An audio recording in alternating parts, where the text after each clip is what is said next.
Bismillah, salatu wassalamu ala rasulillah sallallahu alaihi wasallam wa ba'd. Mbele kwanza, kama taarifa, leo ni Dhulhijja moja, ni mwezi muandamo kwa mujibu wa mwezi muandamo kutoka mamlaka na sehemu viwanja vya majirani. Kwa inshallah kesho wale ambao wataamua kufanya baadhi ya ibada za funga basi wataingia. Kwa inshallah bila shaka atakuwa Arafa itakuwa siku ya Jumanne na Idi itakuwa siku ya Jumatano, ikiwa Jumatatu kesho au ndio leo shaingia Jumatatu mwezi mosi hadi Jumatatu inakuwa 8, kwa Jumanne inakuwa 9 kwa siku ya Arafa, na siku ya Jumatano itakuwa Idi al-Adha. Kwa hiyo ni taarifa za mwanzo. Kitabu chetu tutasoma kama vile mfumo wa daula, ni kwa kidogo tuenda kwa haraka ili tukimaliza ndani ya wakati. Vile vipengele vya umuhimu, tukiona kuna umuhimu tutavifanua. Tukiona vile vina umuhimu zaidi au masala yamejikalili basi tutayapita. Kitabu mbele yetu, kuna kitabu au mikononi mwetu inaitwa Durusul Muhimma. Hadhihi Durusul Muhimma, hizi ni darasa muhimu mno. Sababu ya muhimma, anasema yotayo kuja hiyo inakuwa niaba yeye ya taukid, yani kitilia mkazo, kama kusema al-allama tu sheikh, maana maanishi kwamba kuna mwanachuoni wa kike, kwa maana mwanachuoni mkubwa. Talabul ilmi faridhatun, yani kama zile, yani zile zinasisitiza kwamba hizi ni darasa muhimu mno linisa, kwa ajili hizi special kwa ajili ya kina mama. Lengo tushataja kuisoma sisi vipengele, si wajibu wetu kuwasimamia kina mama. Kwa hiyo wao wenyewe wakisoma huenda kwa wasiasimamie. Sasa wewe kisha kuyajua na wewe itakuwa ni muhimu zaidi, maana kuatilia mkazo katika vile ambavyo wao wamevisoma. Kitabu cha Sheikh ambaye Rashid ibn Mahmud ibn Ujja Ash-Shafi As-Sumari kitabu muallif au risala hii kwamba ni Sheikh Rashid ibn Mahmud ibn Ujja Ash-Shafi'i As-Sumari, yani watu wanapatikana katika miji ya Somali.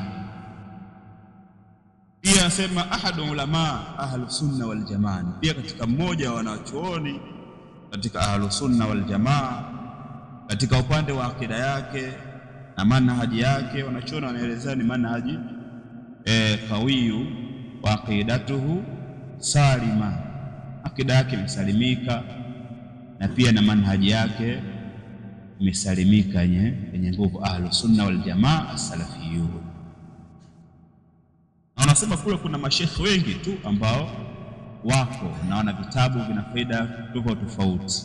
Huyo ana risala nyingi, kuna ile tasihilul aqida, yani kwa yule ambaye anaanza sasa, yani ndio vinafaa kwa usulubu mwepesi, ambao wale wanaanza sasa na kwa vinamsaidia zaidi kuliko akaanza vitabu vingine. Kwa tumeona baadhi ya risala kama vya Abu Furaihan, Jamal bin Furaihan, pia inakuta ni vitabu vizuri sana. Wanafunzi pia wakina Sheikh Fauzan, wakina Sheikh Albani, watu wengi waliosoma walistafidi kwa Sheikh Albani, wakuta wanakuwa kwa Sheikh Fauzan ndio hapo. Sasa ndio wengi walifikiria kwa Sheikh Fauzan hafidhahullah ta'ala. Kwa hiyo sisi hapa tuna maelezo mengi, na Sheikh mwenyewe hajaika maelezo mengi, hata mukadima je uweke hapo kusema kuna utangulizi. Yeye utangulia moja kwa moja kwenye darasa. Kwa hiyo bismillah, sisi tunaanza na kitabu kama kilivyo kutokana na muda ambao sisi tunao. Bismillah, kwa jina la Allah Ar-Rahman, Allah mwingi wa rehma, Ar-Rahim mwenye kurehemu. Naanza kusoma kwa jina la Allah, Allah mwingi wa rehma, mwenye kurehemu. Durusul muhimma, ai hadhihi durusul muhimma, hizi ni darasa muhimu mno.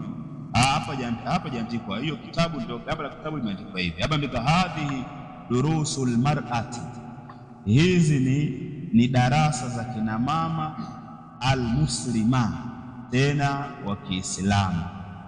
Wao zinawahusu special kina mama, lakini wanakusudiwa Waislamu. Ad-darsul awwal, somo la kwanza nasema yajibu ala almar'ati, yapasa kwa mwanamke. Yajibu ala almar'ati, ni wajibu kwa mwanamke. An tataallama alahkama, kujifunza hukumu mbalimbali. An tataallama alahkama, kujifunza hukumu mbalimbali. Tuhimmuha, allati, hukumu ambazo tuhimmuha, zinamhusu huyo mwanawama. Allati, hukumu ambazo tuhimmuha, yani zinamhusu yeye huyo mwanamama, au zilikuwa muhimu kwake yeye. Mithla masaili tauhid, mfano wa masaili ya tauhid, masala ya tauhid katika mambo ya muhimu. Wa tahara, na katika masala ya tahara. Wa swala, na katika masala ya swala. Wa siyam, na katika masala ya funga. Wa ahkamil haidhi wan nifas, na hukumu za hedhi na nifasi, katika mambo muhimu kabisa. Wakadhalika, na hivyo yani masala ya muhimu atakiwa mwanamke ajifunze. Wakadhalika, na hivyo idha aradatil umra, anapokusudia kufanya ibada ya umra. Wakadhalika, na hivyo utampasa kuwa ni wajibu kujifunza na kujua zile hukumu zile. Idha aradatil umra, pindi anapoikusudia umra, au ilhajja, au anapoikusudia hija. Hatta ta'budu Allah ala basira, mpaka amwabudu Allah kwa ilmu. Hatta ta'budu Allah ala basira, mpaka amwabudie Allah kwa elimu. Tumisoma katika tauhidi katika ile surati Yunus, kul hadhihi sabili ana ad'u ila Allah ala basira. Kwa tushaisoma na basira, tumeona Sheikh Saadi kwamba anasema albasira maana yake alilmu wal yaqin. Basira, maana ya basira ni ilmu na uyaqini, min ghairi shakin wala mtira'in wala mirya, basi na shaka, yani yakini ambayo basi na kutia shaka wala kutatizika, yani kusiwe na shaka wala utata wowote, ndio inakusudiwa hapo. Kwa hiyo ni wajibu kwa mwanamke kujifunza, yani sio jambo la khiari, ni katika mambo ya lazima. Ndio maana akasema yajibu, yani sio khiari, ni lazima ajue masala hayo ya tauhidi. Kwa hiyo imeanza tauhidi, sababu tauhidi awala sio Sheikh kusoma ni tauhidi, ndio jambo la kwanza, na maana awwal wajibi ala al-abidi maarifatul ilahi bitauhid au bitasdid. Jambo wajibu kwa mja, na maana ni kwa waja ni kumjua Allah kwa uhakika au kwa dalili au kwa kumpokesha, kwa sababu ndio hayo mambo ya kwanza. Mambo mengine hayo ya swala ya nini ya tohara sio ya nini yatafuatia baada ya watu kusoma tauhidi au kusoma vitabu vya akida. Maana chaona kusema ukienda sehemu kuona markaz najishughulisha na masala ya swala au maswala ya mazingineyo ya zaka, lakini tauhidi au akida hamna, yani hapo jambo lao linakuwa limefeli, sababu ni kinyume na miongozo na maana ya sheria.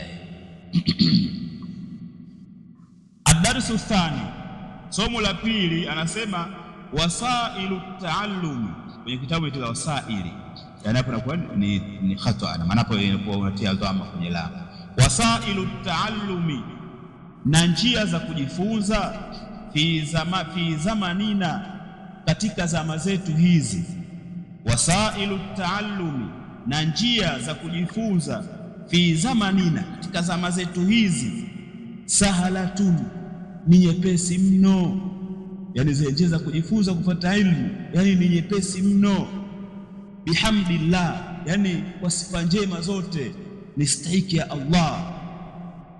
Wa mawaqi'u, wameandika wa mawaqi' sababu imeunganisha wasail. Wa mawaqi'u albahthi, na zile website za uchambuzi. Wa mawaqi'i albahthi, na zile website za uchambuzi. Wa tatbiqati alilmiya, na utendaji kazi wa kiilmu. Wa tatbiqatu alilmiya, na ule utendaji kazi wa kielimu. Lilulamai, kwa wanazuoni. Mutawaffiratun, yani zimejaa kwa wingi. Wasailu taallumi fi zamanina sahalatun, jambo la kwanza bihamdillah, njia za kujifundisha katika zama zetu ni nyepesi mno. Hilo na maana alhamdulillah watu wanalifahamu. Wa mawaqi'ul bahthi, na zile website za uchambuzi. Wa tatbiqati alilmiya, na utendaji kazi wa kiilmu. Lilulamai, kwa wanachuoni. Mutawaffiratun, yani zimejaa kwa wingi. Asema fil ajzihati adhakia, fil ajhizati adhakia, katika vifaa janja. Fil ajhizati adhakia, katika vifaa janja. Kwa nukta ya pili au darasa la pili anatoa tena mwongozo kwamba kwa zama za sasa hivi kama vile hamna udhuru, zile njia za kujifundisha jambo la kwanza zimekuwa nyingi katika zama zetu sisi, alafu ni nyepesi. Na zile ukiingia kwenye website za uchambuzi, na zile utendaji kazi wa ilmu kwa wanachuoni nyingi. Kwa maana kwa wanafuatilia, na maana zile website wanachuoni ukafuatilia audio, ukafuatilia video, yani ziko nyingi, yani wala umizi kichwa.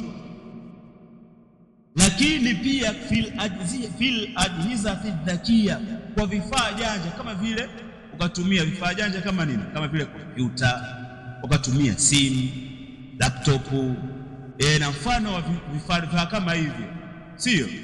Kwa maana kuwa na smartphone leo, na maana yani wewe utashindwa, na maana unaweza ukakosa yani kufuatilia labda zile darasa za Ibn Uthaymeen, unafuatilia.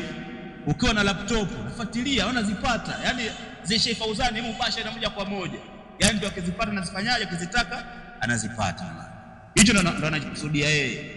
Lakini pamoja na hayo, watu wana vifaa janja, yani simu wanazo, smartphone na kompyuta wanazo, lakini hawazitumii, na maana katika upande huo wa elimu. Kwa hiyo watu wamepesishiwa. Lakini licha na hivyo na uwepesi huo, basi utakuta watu pia hawapatikaniki. Allahu musta'an. Anasema darsu thalith, somo la tatu, anasema la yajuzu lilmar'ati, haifai kwa mwanamke, antasala, kuuliza lolote, antasala au muuliza yoyote, illa man tathiqu bidinihi, isipokuwa kumuuliza yule ambaye anapata amani kwa upande wa dini yake.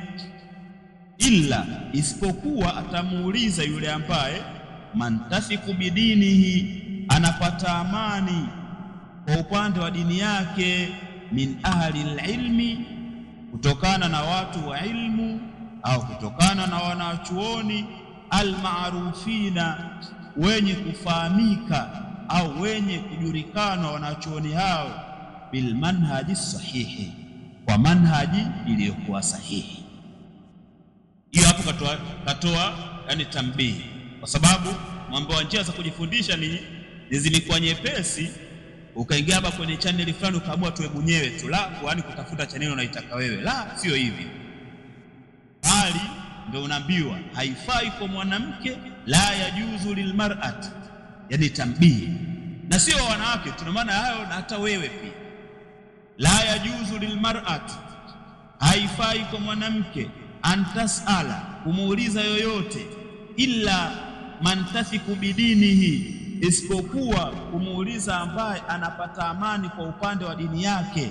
Wanamuuliza mtu, yule mtu atayemuuliza anapata amani katika upande wa dini yake, sababu kuna watu wengine hawaulizwi, au kama una mtu amevaa pengine kanzu, sio anaivaa kanzu, labda ni shehe au ana uwezo na maana akajibu hicho ambacho anachomuuliza. Yani kuna wengine ni matapeli tu, na wengine hizo kanzu ni mavazi yao, kwa hiyo hajui lolote katika upande wa dini. Kwa hiyo ukasema wewe muda kwa huyu ana kanzu ana ndevu basi namuuliza, la, hiyo ndio anachokataza shehe. Na maana isipokuwa atamuuliza yule ambaye anapata amani katika upande wa dini yake, kuwauliza tena wale wenye kujua, tena wenye kufahamika, sio ile mradi ukasikia mwanachuoni tu, yani awe anajulikanika kwa manhaji iliyokosa, yani ameyafunga maneno yake. Kwa maana Allah anasema qala Allah ta'ala, kasema Allah mtukufu, fasalu ahla dhikri, waulizeni watu wenye kujua, in kuntum la ta'lamun, ikiwa nyinyi hamjui. Waulizeni wenye kujua ikiwa nyinyi hamjui. Lakini aya waulizo kitu gani? Yani masala hayo ya dini, hapo kama ni sehemu ya ushahidi. Lakini aya imeanza kabla ya hapo, ma arsalna qablaka, na tukupeleka tukutuma kabla yako mtume, illa rijalan nuhi ilaihi, isipokuwa tumewatuma wanaume, tumewafunulia wahai kwa wao. Alafu ndio ikaja fasalu ahla dhikri in kuntum ta'lamun. Hapo kilicho cha kwanza katika jambo la kwanza kilicho kinaelezewa kabla ya fasalu ahla dhikri, kwamba kuna kanusho kwamba hajai kupelekwa kwa taifa lolote au mtume yoyote alikuwa asifu mwanaume. Ina maana labda amepelekwa mtume mwanamke, yani kama kuna umma labda watu wakasema kuna mtume mwanamke alipelekwa, hiyo ndio kinakanusha. Yani Allah hajawahi kupeleka, hajawahi kutuma, isipokuwa mitume wote walikuwa ni wanaume. Kwa hiyo akawafunulia wahai. Ikiwa hilo mlijui, waulizeni wenye kujua. Unauliza kina nani? Wanasema jambo la kwanza hapo wanaambiwa waulizwe hao umma zilizopita kabla ya umma huu, waulizwe ahlul kitabi, sababu sio walitangulia huko. Waulizeni, je, huko nyuma kulikuwa na mtume mwanamke au kumsikia kuna nabii mwanamke? Hilo jambo hata wao ukiwauliza hao wenye kufahamu hawezi kukuambia kwamba alikuwa mtume. Hamna. Cha kwanza kimekanushwa kwamba hajawahi kupelekwa mtume nani? Mwanamke. Hilo la kwanza. Lakini la pili wanasema al-ibratu bi umumi lafdhi, mazingatio kwa kuenea lile tamko, la bi khususi sababi, lakini sio kwa kuihusisha ile sababu. Kwa maana watu wameondoka hata sasa hivi, na maana wewe ukitaka kuuliza kitu ambacho sichokijua, basi waulize wenye kufanyaje, wenye kujua. Yani usimuulize yoyote, muulize mwenye ilmu. Hata ahlul kitabu na kusudiwa hapo wale wenye ilmu.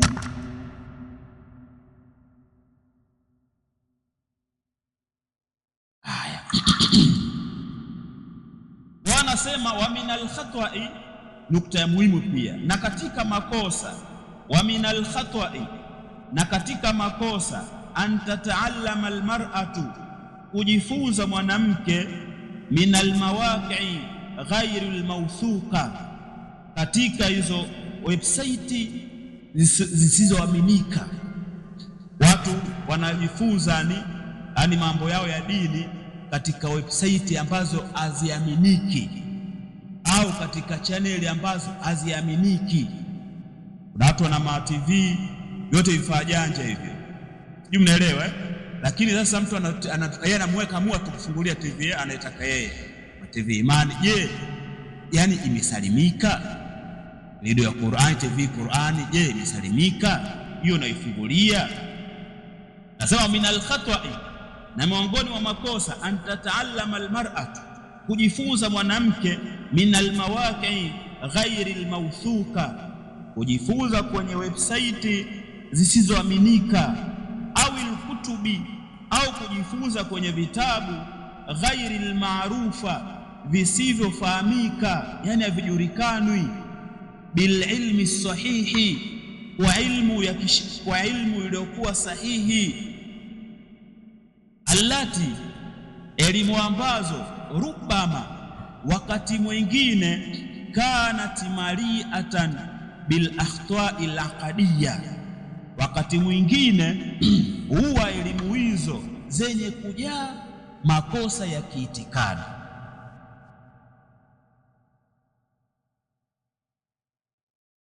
Anasema allati, hizo elimu ambazo au vitabu ambavyo watu wanaojifunza, rubama, wakati mwingine, kanat maliatan, hivyo vitabu na hizo website zimekuwa zenye kujaa bil akhta'i al aqdiyya, makosa ya kiitikadi, wal ilmiya, na makosa ya ilmu. Wakati mwingine unaweza ukaingia kwenye channel, basi huko kumbe kuna makosa ya kiitikadi, kumbe masufi wenye chaneli ni masufi, wenye chaneli mahizbi, wenye chaneli makhurafi, lakini mtu ameifungulia TV yake mwanzo mwisho, na yeye mtu wa sunna, lakini anajiaminisha katika kwenye website kama hizo. Wewe hujui anachokuambia, kwa sababu hizo TV au hizo chaneli si za watu madhubuti, basi wanaenda kamleta mtu yote na mtaka wao. Yote mwana huyu, mwana Mibazi, kesho tamwona Shia chaneli hiyo hiyo, kesho tamwona sijui nani tablighi. Kwa sababu gani? Kwa sababu hao wasimamizi hao wenye chaneli, na maana hao si madhubuti, na maana si wenye kuaminiwa. Kwa hiyo hilo, na wao wasema washashuhudia makosa kama hayo. Mwisho utasikiliza makosa, utasikiliza itikadi iliyokuwa mbovu, utaondoka nayo, alafu utaamini kwamba hiyo ndio nini, ndio sahihi. Hayo ni makosa. Kwa hiyo katika nukta hii, cha kwanza, utakapoingia katika hizo website au kwenye YouTube hizo, kwenye na mitandao mingine ya magrupu ya kijamii, basi ni lazima utakaufahamu grupu la aina nani, la aina gani, na limewekwa kwa mlengo upi. Hiyo channel utakaoisikiliza au itizame ya watu aina gani, isiwe kaona isikilizia tu kwa kila shehe ukamuona mtandaoni kwa wewe unamsikiliza, huyo atakupoteza. Hilo jambo la kwanza. Lakini utakiwa uwe pia utizame na hivyo vitabu wanaofundisha, je, vinafahamika? Soma kitabu gani, hanajulikaniki mtunzi. Hiyo ikubaliwi. Kuna kitabu cha ilmu, kitabu gani? Bodi sasa tuvijui hivyo vya wanachuoni gani? Wewe lazima ujue hicho kitabu kinafahamika, na kama hivyo kutena kwa ilmu iliyokuwa sahihi, sio elimu za ujanja, elimu za uganga. Ukawanauza vitabu vya uganga, wasema hizi ukasema vitabu hivyo vya Imam al-Ghazali kwa amejuzisha fana bali kama hizo. Licha hivyo, anasema ukienda kinyume na utaratibu huo, basi utapata hadi makosa ya kiitikadi na makosa ya kielimu utayapata wewe, sababu umesikiliza watu ambao wafahamiki, na vitabu uliosoma wewe havijulikani. Kwa maana si vitabu vya wanachuoni, yani vitabu vya ujanja tu. Soma vitabu vya maulidi huko, kwa utazingatia vitabu vya dini, kumbe hamna cha maana. Ad-darsu rabi, somo la 4, sema al-aslu, asili, anna jamii al-ahkami, hakika hukumu zote, taja zile asili. Al-aslu, asili, anna jamii al-ahkami, hakika hukumu zote, mutasawiyatun, ni zenye kuwa sawa, baina ar-rajuli wal mar'ati, kati ya wanaume na mwanamke. Hiyo ndio asili. Yani ikija hukumu, basi zinawahusu watu wote. Mutasawiyatun, ni zenye kuwa sawa, baina ar-rajuli wal mar'ati, yani mfano, yani kati ya mwanaume na mwanamke. Illa ma khassahu dalil, isipokuwa kile ambacho dalili imekihusisha. Illa ma khassahu dalil, isipokuwa jambo ambalo dalili imehusisha. Asili ya amri, basi inawahusu watu wote. Kwa hiyo Allah kwa mfano wasema aqimus sala, sio aqimus sala, najua anaamrishwa nani? Amrishwa watu wote, si ndio hivyo? Wa atu zaka, wanaamrishwa watu wote. Kwa hizo, au kutiba alaikumus siyam, umefaradhishwa juu yenu kufunga, na maana kwa watu wote, isipokuwa zile ambazo dalili zimehusisha hizi kwa ajili ya kina baba labda na hizi kwa ajili ya kina mama. Anasema na hizo zipo chache, nyingi zimewakusanya watu wote. Labda mfano zinahusishwa kama zile, labda ukasema kuvaa nguo ndefu kwa mwanaume, sio? Wanaita nini? Isbali, sio? Kuvaa isbali kwa mwanamume inakuwa ni haramu, mtu haruhusiwi, na maana kuvaa nguo yenye kuvukia kongo mbili, nafahamika hiyo. Lakini kwa mwanamke inamhusu yeye? La, yeye muhusu, yeye atakiwa hadi burure, bali akienda atakiwa inyanyue, yani wastani wa shubiri. Kwa hiyo hukumu hii ni special, yani hasa kwa nani? Kwa wanaume. Sijui mnaelewa? Yeye mwanamke anafanyaje? Aimuhusu.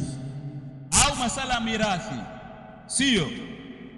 Rajulin mithlu hadhil unthayain, maana mtu mmoja atapata mafungu ya wanawake wawili, sio? Sasa hapa imehusisha na maana. Sasa hii tofauti na maana. Au katika masala ya kuvaa hariri, hariri imekuja ruhusa kwa nani? Kwa wanawake, lakini sio kwa nani? Kwa wanaume. Sasa hizi ni special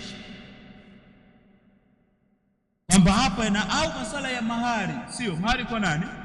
Kwa wanaume, wanawake wa mahari sio? Hamna. Au masala ya usimamizi, sio? Masala ya ukazi, umoa mke, yeye utakao unafanyaje? Manake utakupangia chumba, sio? La, yani wewe mwenyewe utakiwa ndio upambane, upate hata kidogo dogo. Sasa hizo kuta zimehusisha, zimehusisha kwa baadhi, ikaacha kwa baadhi nyingine, lakini asili ikija kwenye tamko, kwenye amri, inawaenea watu wote. Hasa min ahkami alwudu, hapa mitaja kwa ufupi, tokea hapo kuna mifano mingi ambayo ndani yake inaingia. Tumalizie darasa la 4, alafu tukija kesho inshallah tutaanza la 5. Sema min ahkami alwudu, miongoni mwa hukumu za udhu, albadiu bil basmala, kuanza kuleta bismillahi, ghaslul kaffaini, kuosha viganja viwili. Hapa mitaja almadmadatu, kuna kusukutua, walistinshaku, na kupandisha maji puani kisha ukayapenga, ndio istinshaq. Sio kupandisha maji afu katulia tu, yale utakiwa wapandisha alafu yatoe, ndio istinshaq. Wa ghaslul wajhi, na kuosha uso, yani ametaja tu. Wa ghaslul yadaini, na kuosha mikono miwili. Min atrafil asabi'i, kutokea kwenye ncha za vidole, hata almirfaqaini, mpaka kwenye subusubu mbili za mkono, au mpaka kwenye kongo mbili. Kwa wanaochukua udhu hapa pia kuna baadhi ya vitu vya faida, kwamba watakiwa waosha hadi kuanzia huku kwenye ncha ya vidole hivi, vinakuja huku mkono, sio uoshe kwa sababu mkono kwanza uliosha katika viganja nikaosha hapa, hiyo isabiki. Hii nyingine hukumu yake, ukiosha mkono basi unazadi kwenye nini? Kwenye ncha ya vidole, yani unatoka huku unarudi tena hadi huku, yani usishie hapa, katika faida ambayo iko, ambao wengi hawajaizoea yani. Thumma mashu ra'si, kisha kupangusa kichwa, maal udhnaini, pamoja na masikio mawili. Pia katika makosa kwa watawazaji hapo, kuna watu wanatawadha yani wanapangusa mara 3 katika hadithi hiyo, japokuwa imethibiti lakini sio yenye nguvu. Hadithi thabit kwamba ukipaka kichwa mara moja pamoja na masikio mawili, kwa unachukua maji unatia kama kwenye viganja vyako, kisha unayamwaga, alafu ndio unapaka, sio kuosha. Utaanzia hapa utapeleka hadi huku mikono yako, alafu utarudisha tena huku mbele ulipotokea, alafu vidole hivi shahada vitaingia kwenye tundu za masikio, vitazunguruka huko kwenye zikona za sikio, alafu gumba litapangusa kwa pembeni. Na hiyo ndio ilichothibiti, hadithi iliyokuwa sahihi ndani ya Bukhari, ndani ya Muslim. Ama hivyo mingine kupaka imetajwa, lakini ninasema ni jaiz, kama Imam Nawawi ameelezea mambo hayo. Mtu akapaka muda zile nywele hazijafika, yani hajafikia ukomo wake, akapaka mipaka ya kichwa humu, akibaki chogoni, akipaka upande huu, akapaka nywele 3, udhu wake unakuta ni sahihi. Lakini nywele ziliovukia hapo kama nywele za Waarabu, wasema nazifuta nywele zangu, hoja kupakia hapa, huo udhu ukubaliki, sababu kuna watu wana nywele ndefu, sijui mnaelewa.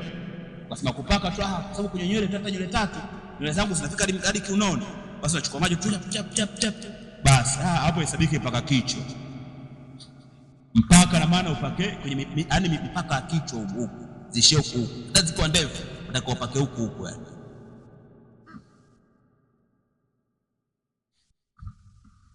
Allahu musta'an. Baada ya hapo asema thumma ghaslu rijlaini, kisha ataosha miguu miwili ila alkaabaini, mpaka kwenye mbuyu mbili. Yanqudhu alwudhu bi umuri, unatengua udhu kwa mambo mengi. Jambo la kwanza, alkhariju minas sabilaini, chenye kutokea njia mbili za haja. Alkhariju minas sabilaini, chenye kutoka chochote kile, lakini chenye kutokea kwenye njia mbili za haja, haja kubwa au haja ndogo, chochote kikatoka. Wanachoona mwafikiana udhu wake mtu umeondoka. Ulenda chooni, ukaenda ukajikwinya au ukajikama, hamna kitu, ukatoka labda ngine yani labda mpunga togolori, udhu unao hauna, udhu hauna. Hivi mnaelewa? Chochote ukaenda mchanga, kutoka mchanga basi umetoka mchanga tu nikusudia haja kubwa, basi sababu udhu wangu uliotoka langu hapo udhu hauna, ukatawadhe tena. Hapo anasema Ibn Taymiyyah wamewafikiana watu wote, watu wa fiqh, kwa sababu masala ya fiqh jambo lingine litakalifahamike. 99% mambo yake ni kuna khilafu, ila kuna kauli zenye nguvu katika masala mengi ya fiqh. 99% mengi yana khilafu, machache ambayo kuna ijmaa, yani ni machache sana.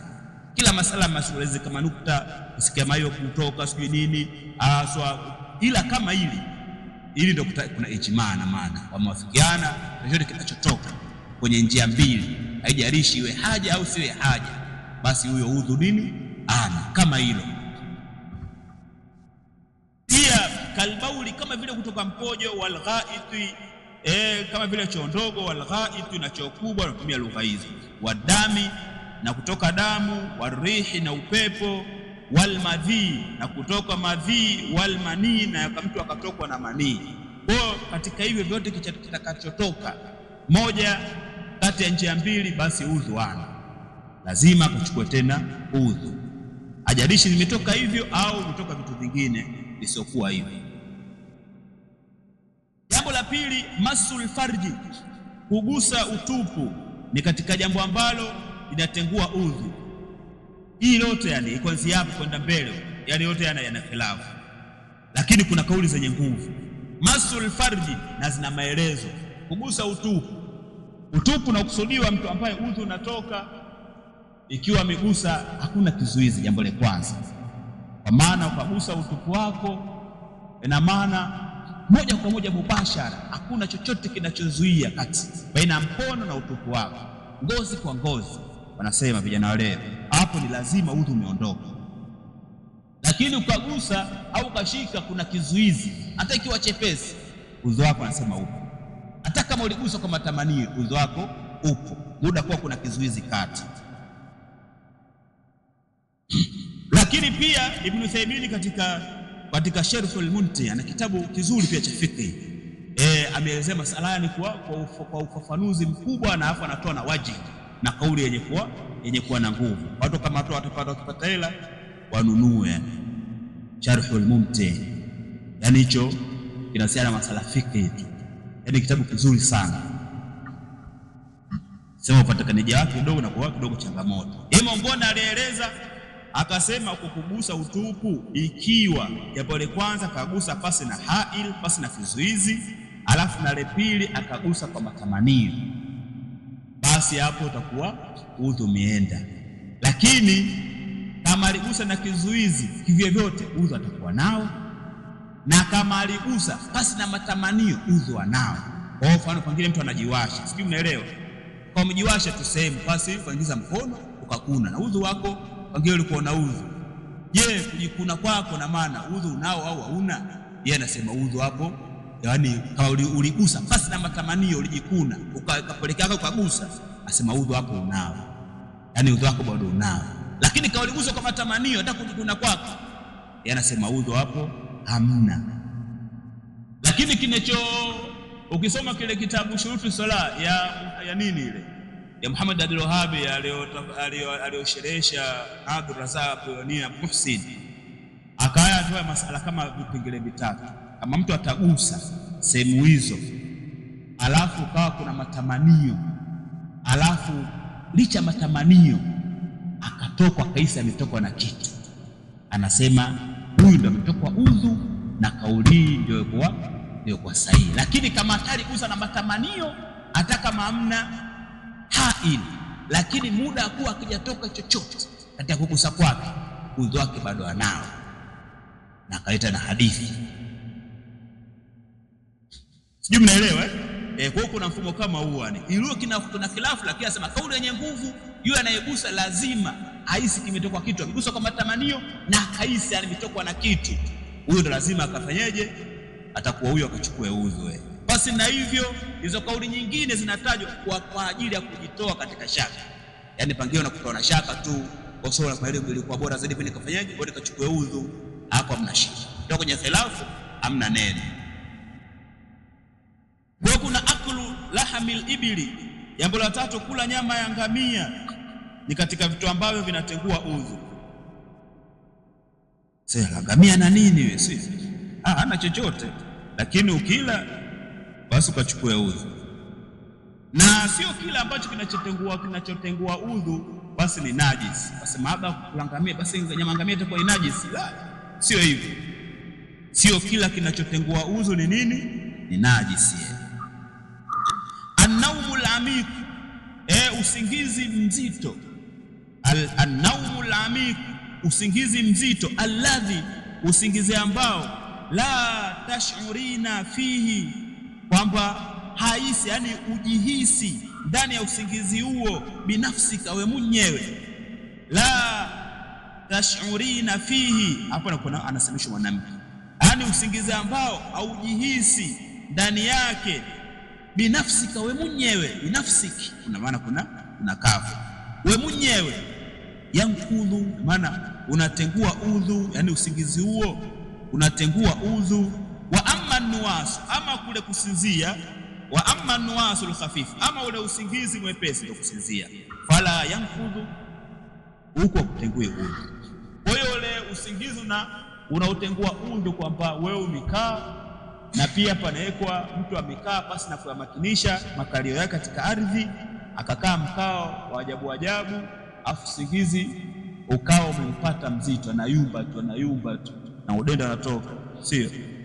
Akitoka na hapo ajifanyia kibwa stuka swala anajifanya kama kwenye swafu. La, wewe kuchukue udhu, usilisinzia. Usingizi mzito umepanda hadi kabisa unaitwa mara mbili wewe haujui. Yani kama ikiwa mwenyewe haujajisi ile kilichoendelea, lazima ukachukue udhu. Ama mradi wa kusinzia tu ndio kwanza usingizi unaanza kuja, basi hapo huo utasamehewa. Pole kwa mwingi, usingizi mwingi mzito utakuwa usamehewi, na usingizi mdogo utakuwa unasamehewa. Jambo la tano, masu aurati saghiri, kugusa uchi wa mtoto mdogo. La yankudhul wudhu'a, au tengui udhu. Masu aurati saghiri, kugusa utupu wa mtoto. La yankudhul wudhu'a, au tengui udhu. Mambo hayo ndo kama ile mambo ya kwanza. Ukiwa huyo anayemsafisha huyo mtoto, pengine na uchafu, akawa anamsafisha pasi na matamanio, umeelewa? Lazima kipengele hicho ndio kinachozingatiwa, basi udhu wake anao. Lakini akimsafisha huko anatamani, wewe sijui wewe udhu hauna, wewe udhu hauna, mtoto mdogo umejaliwa, wewe udhu hauna. Kuna watu wengine wana akili ziko mbovu kidogo. Sasa kama hao udhu wao hawana, lakini kaona mgusa tu kwa sababu ana uchafu, hilo msamehewa. Yajuzu, inafaa, amtamsaha ala shurabi, inafaa kupangusa juu ya soksi. Ashurabi na maana ya jawrab. Yajuzu, inafaa, amtamsaha ala shurabi, kupangusa mwanamke juu ya soksi hadi mwanaume. idha labistihi, pindi atakapoivaa soksi hiyo, ala taharatin, juu ya utahara, wa muddatil mashi, na muda ule wa kupaka au wa kupangusa, yaumun wa lailatun, mchana mmoja na usiku mmoja, lilmukimi, kwa mkazi. Wa muddatul mashi, na muda wa kupangusa, yaumun, ni mchana mmoja, wa lailatun, na usiku mmoja, lilmukimi, kwa mkazi. Kwa maana huyo ni mkazi, yani si msafiri, yani mtu wa mjini, yupo tu analanda anaenda huku. Kwa hiyo ayo mwanaume au mwanamke, kwa hiyo amepewa ruhusa, na maana kama anavaa soksi au jaurabu, na mfano wa soksi kama hofu. Kwa hiyo kwa mkazi, na maana sio msafiri, anataka kuzivaa soksi kwa ajili ya kutoashinda nazo siku mzima, jambo la kwanza tazingatiwa azivae hali ya kuhakikisha kuwa tohara. Kwa hiyo baada ya pale kisha kuzivaa hali ya kuhakikisha kuwa tohara, kwa hiyo pale itahesabika, na maana ni sio kwa muda ule, baada ya kupata na hadathi afu akafuta akachukua udhu akafuta, kwenda zinahesabika kutoka muda huo hadi muda mwingine, mfano kama ule, kama alipagusa saa 8 basi hadi saa 8 tena inaofuata ya mchana mwingine, kama saa 4 ya usiku basi hadi saa nyingine ya usiku, ndio inauzingatiwa. Kwa hiyo na muda ni mchana na usiku mmoja kwa mkazi. Wa 3 ayami bila yaliha lilmusafiri, na mausiku 3 na michana 3 na masiku yake kwa msafiri. Msafiri kaikwa siku 3.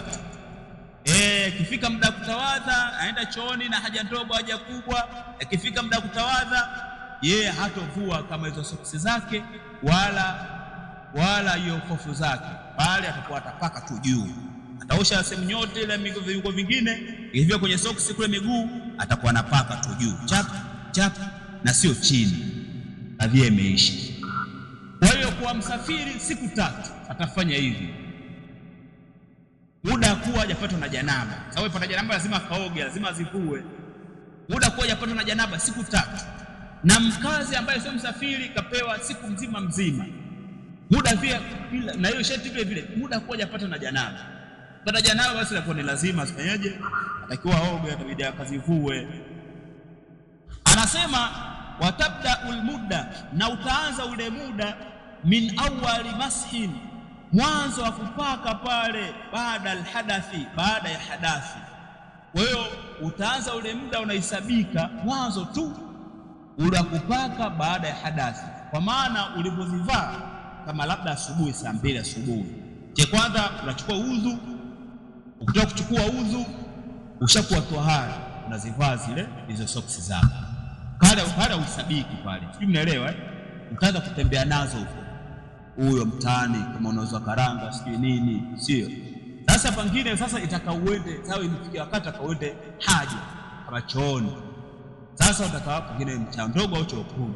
Sasa ukienda ukirudi, ndio pale ukianza kuchukua udhu, pale ndio ule muda kupaka ule ndio unaozingatiwa pale, baada ya hadathi ndio utazingatiwa. Ndio pale ndio kama saa 8 hiyo ndio umeenda haja. Sasa umetoka kuchukua udhu, kutoka kuchukua udhu pale soksi au zivui utapaka tu, ndio muda utaanzia ule saa 8 hadi saa 8 nyingine huko, yani masaa 24, yani siku mzima. Huo muda asubuhi wote huo ulipovaa kwenye tohara huko kwa hapa hesabiki. Itahesabika baada ya nini? Baada ya hadathi. Sijui mnaelewa? Tunafahamu vizuri. Yani baada ya hadathi ndio muda unakuhesabika na sheria. Ule asubuhi huko, mchana mwingine huko wala hapazingatiwi. Lakini kwa sharti ulizivaa hali ya kwa yuko nini? Uko tohara. Sasa ukienda huko msalani kama haja ndogo haja kubwa, ukirudi basi wewe soksi zako uzivue. Utanawa viungo vingine vyote, kifika sehemu ya miguuni bidi miguuni uoshe. Sasa sheria inakusamehe usioshe, utakuwa unapangusa tu kule juu. Kwa msafiri siku 3, kwa mkazi ni siku ngapi? Siku 1 kamili. Kwa hiyo inshallah, kwa sababu leo ni mwanzo, lakini uko mbele ndio kuna faida nyingi zaidi. Yani hapo mwanzo tu kaika vitu vya kawaida, lakini uko mbele unaona kuna vitu vingi, unaona vigeni na vingi vina faida kwa sisi. Kwa inshallah wale ambao wasiokuwa na vitabu wajitahidi wapate vitabu, yani vitanufaisha. Yani kitabu akija kuwa na hasara hata siku moja, je, kupata mtu hasara kutoka kitabu alafu akisoma akielewa hajakuwa na hasara.